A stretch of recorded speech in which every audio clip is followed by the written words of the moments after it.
Hey guys, I'm going to help you out with lesson 24's homework tonight. And I know that the directions say that we're going to turn the fractions greater than 1 into mixed numbers with a number line and a number bond.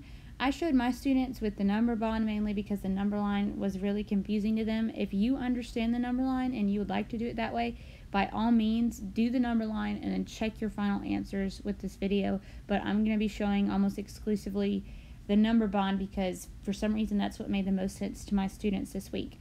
So we're going to start off with B. You can look at A for an example, but let's start off with B. It has 13/4.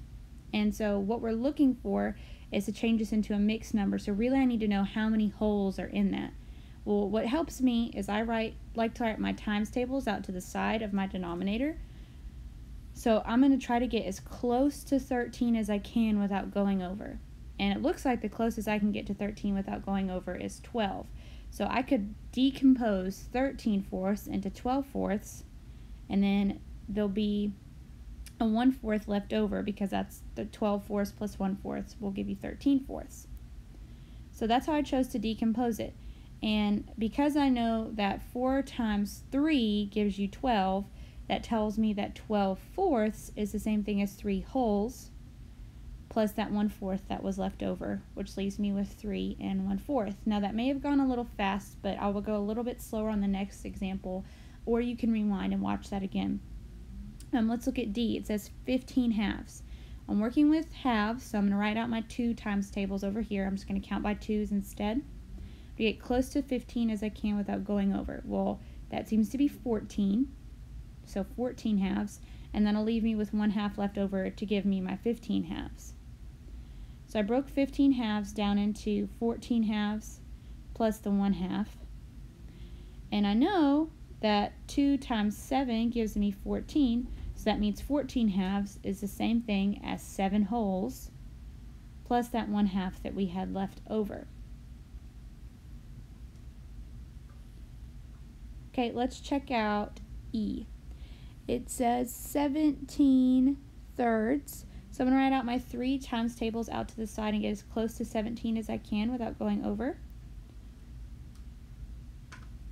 If I go to 18, that's too far, so 15 is where we're going to stick. And if I said 15/3 is what I'm going to pull out for my whole number. If it's 17/3 total, that means I have those 2/3 left over for it still to equal 17. So I'm going to say 17/3 is equal to 15/3 plus 2/3. Remember, we're breaking it down to make it easier to rename as a mixed number. And 15/3, well, 3 times 5 gives you 15, so 15/3 is like 5 wholes, plus that 2/3 we had left over, which will leave us with a grand total of 5 and 2/3.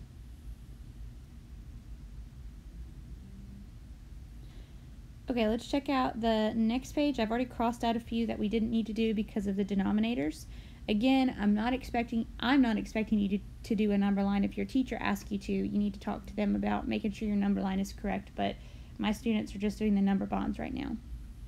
And you can use that as an example if you'd like to when you look at it. Okay, so we're starting off with 13/2. Again, I'm going to write my 2's out to the side to see as close as I can get to 13 without going over. It looks like I can get to 12/2. And if I count, and then I'll have 1/2 left over because it's 13/2 total. So I'm going to write 13/2 is equal to 12/2 plus 1/2. Remember, I'm just breaking that down. And then if I look back at my times tables, it looks like it took 6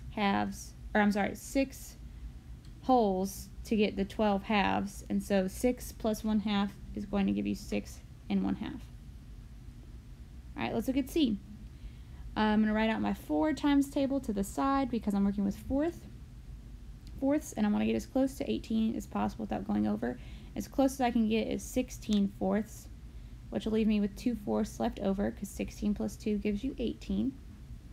So I'm going to write 18/4 equals 16/4 plus 2/4. And 16/4 is the same thing as 4 wholes because 4 times 4 gives you 16. So really I'm going to have 4 plus 2/4, and then my final answer will just be 4 and 2/4. Alright, we're going to do the same thing here, except they kind of want you to fit it all in this tiny box. I'll try my best. But we're starting off with 14 thirds. I'm going to write my 3 timetables over here. 3, 6, 9, 12, 15. The closest I can get to 14 without going over is 12 thirds. And that'll leave me with 2 thirds left over here. 12 thirds plus 2 thirds. And 12 thirds is the same thing as 4 wholes, because 3 times 4 is 12. And then 4 plus 2 thirds, so my final answer will be 4 and 2 thirds. Okay, on B we have 17 fourths. I'm going to write my 4 times table over here. We want to get as close to 17 without going over. And it looks like the closest we'll get is 16 fourths. And with 1/4 left over to give you your 17. And 16 fourths, if you count down the line, is 4 wholes with the 1/4 left over, so it'll be 4 and 1/4. Alright, on D, we're going to be counting by sixes. We have 28 sixths, and we want to see how many holes that is. So I'm going to count by sixes here over to the side. So 6, 12, 18, 24, 30. 30 is too high, so 24 is as close as we're going to get. So I'm going to write 24 6.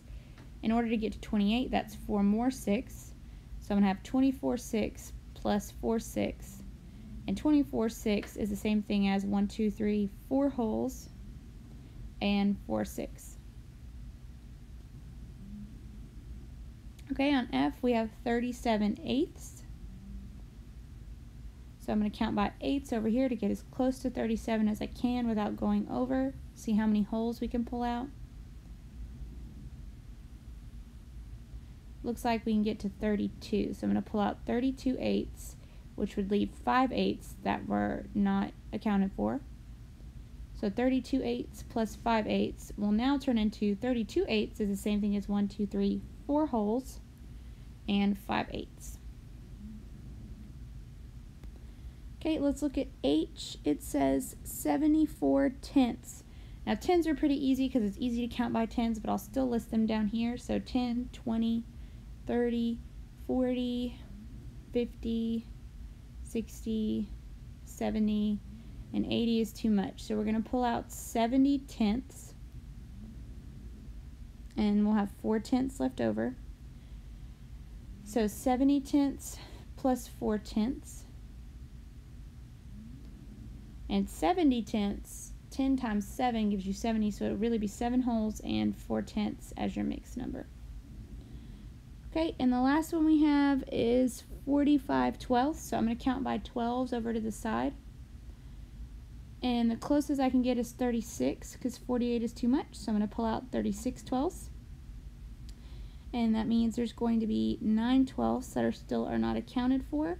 So I'm going to say 36 twelfths plus 9 twelfths. And we know that 36 twelfths is the same thing as 3 holes, so it would be 3 holes and 9 twelfths. Alright, if you guys have any questions, please let me know. Thanks.